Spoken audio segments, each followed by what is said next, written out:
des comptes satisfait à cette obligation qui nous est imposée par la loi, à savoir venir remettre au chef de l'État les rapports publics annuels qui, je précise, contient les observations faites dans l'année N-1.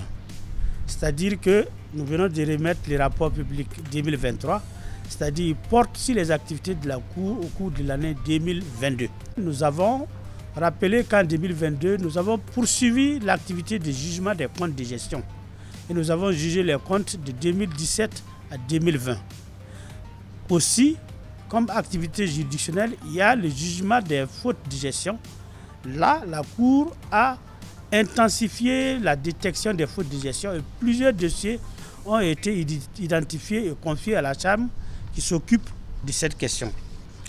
Alors, sur l'exécution de la loi des finances, ce que nous appelons le rapport sur l'exécution de la loi des finances exercice 2022, bien sûr, la Cour a pu faire son rapport et les différents agrégats macroéconomiques ont été relevés dans ces rapports. Nous venons de les transmettre au chef de l'État.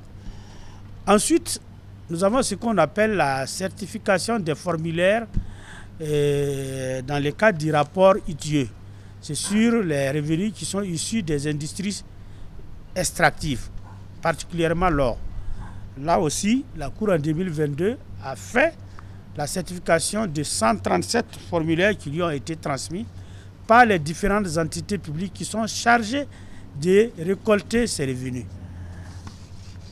Alors, au titre des collectivités territoriales, bien sûr, nous avons fait des audits au niveau des collectivités territoriales, particulièrement sur le Fonds minier de développement local, où nous avons détecté des insuffisances dans la gestion du Fonds minier de développement local et dans la gestion des cantines scolaires.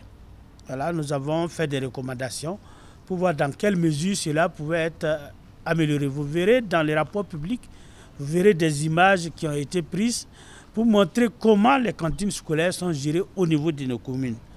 Enfin, nous avons les projets et programmes où nous avons présenté l'audit de 2022 du programme d'aménagement et de valorisation de la Léraba Paval et du PAEA, programme d'approvisionnement en eau et assainissement, qui est un programme financé sur fonds de la Banque mondiale. Des recommandations ont été faites dans les rapports relativement à chaque audit ou contrôle. Puisque quand on fait un audit ou un contrôle, on fait les constats, c'est-à-dire que par rapport à une situation donnée, par rapport à la législation, est-ce que tel que ça se passe, c'est conforme à la loi? Si ce n'est pas conforme à la loi, on dit la Cour recommande soit à l'entité contrôlée ou bien au gouvernement d'avoir à prendre telle et telle mesure pour que les choses puissent fonctionner comme la loi le prévoit.